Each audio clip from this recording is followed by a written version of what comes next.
Olá, você apertou o play para se informar com o Telejornal Diário, feito pelos estudantes do curso de jornalismo da UFSC. Seja mais uma vez muito bem-vindo. Após tramitar por 10 anos no Congresso Nacional, o projeto de lei da terceirização foi aprovado e agora aguarda a votação no Senado. Esse projeto busca regulamentar os contratos entre as empresas prestadoras de serviços e as contratantes e também busca redefinir as relações com os trabalhadores. No dia 22 de abril, a Câmara dos Deputados aprovou o projeto de lei 4.330 de 2004, conhecido como Lei da Terceirização. Além do objetivo de regulamentar as relações entre a empresa contratante e a contratada, também define as responsabilidades sobre os trabalhadores e os seus direitos à segurança e à saúde. O professor e advogado Marco Antônio César Villarotti nos explicou sobre a quem o trabalhador pode recorrer em caso de acidentes atualmente. Ele vai primeiro acionar a empresa para quem ele é empregado, ele é registrado pela empresa terceirizada, mas ele pode colocar também na questão trabalhista, numa reclamatória trabalhista, ele normalmente coloca também as empresas para as quais ele prestou serviço, porque existe uma subsidiariedade. Então, se eu não conseguir da empresa que me contratou, que me registrou, porque ela faliu ou ela desapareceu do mapa, às vezes acontece, eu posso executar os meus direitos nas outras empresas normalmente. Hoje em dia, a terceirização é descrita pela súmula 331.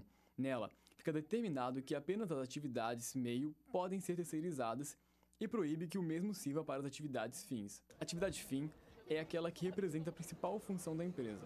No caso da universidade, por exemplo, é a educação. As atividades meio são funções que garantem a execução da atividade fim, porém são secundárias, como a limpeza e a segurança. Um dos problemas apontados nessa proposta de regulamentação é que não fica definido quais setores ou atividades vão poder ser terceirizados. Assim, surge a preocupação de que as atividades fim também possam ser repassadas a outra empresa.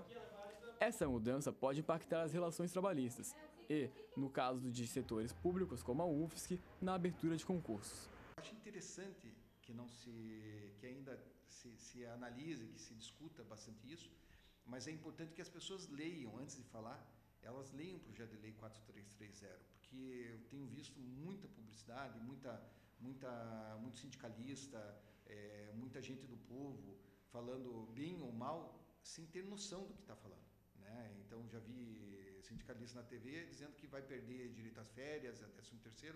Não vai. Ele só vai ser contratado por uma outra empresa, talvez com menos direitos. Então, nisso tem que se discutir.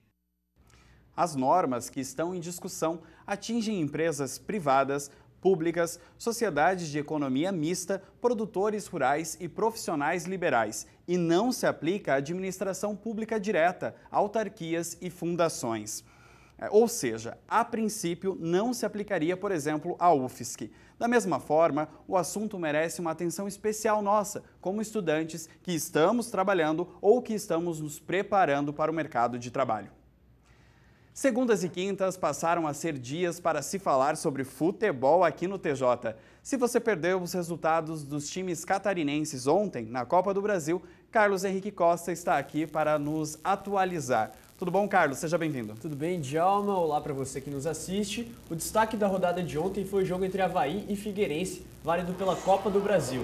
O Avaí venceu o Figueirense por 1-0 com gol aos 14 minutos do Anderson Lopes. O gol a gente vê aqui no lance.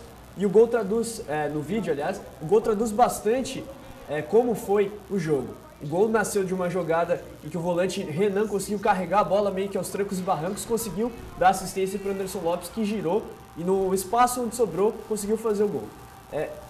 Fora esse lance, a gente teve duas ou três situações claras de gol que acabaram sendo perdidas, principalmente pelo Figueirense. E a situação dos times catarinenses agora com essa vitória do Avaí, o que o Figueirense, por exemplo, precisa fazer para permanecer vivo na Copa do Brasil? Bom, Djalma, com essa derrota de 1-0 para o Avaí ontem, o Figueirense vai precisar vencer por 2 gols de diferença quarta que vem no Orlando Scarpelli. Ou seja, se o Figueirense vencer por 2-0, se classifica diretamente. 3-0, 4-0, 3-1, 2 gols de diferença. Se vencer por somente 1 gol de diferença, o jogo vai para os pênaltis. E o campeonato, a Copa do Brasil está seguindo, mas o Campeonato Catarinense, que teve seu último jogo no domingo, pelo jeito não terminou ainda.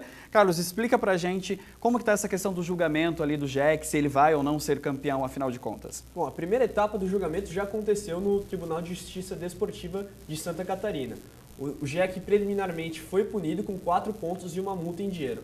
Essa multa faz com que o título vá para o Figueirense, mas como ainda cabe recurso e o Joinville entrou com recurso, provavelmente esse julgamento vai para outras instâncias e a partir daí a gente vai saber quem de fato é o campeão.